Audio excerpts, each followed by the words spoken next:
ಅಕ್ಷರ ಕಲಿಸೋ ಜ್ಞಾನಾಡಿಸೋ ಅವನ್ನು ಅನ್ನದಾತ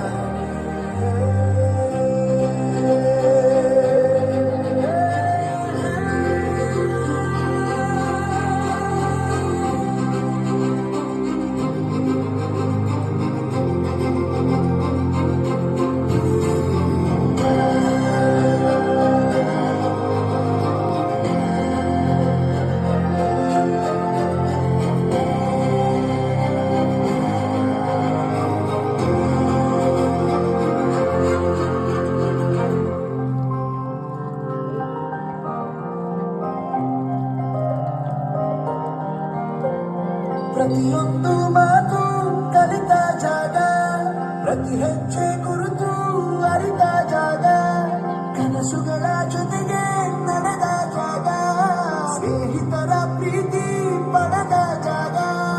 ಎಲ್ಲರೂ ಒಂದೇ ಇಲ್ಲಿ ಏನು ಕೀಳಿಲ್ಲ, ಜ್ಞಾನದ ಹಸಿವಿದ್ದಾಗ ಮೊದಲು ಕೊನೆಯಿಲ್ಲ.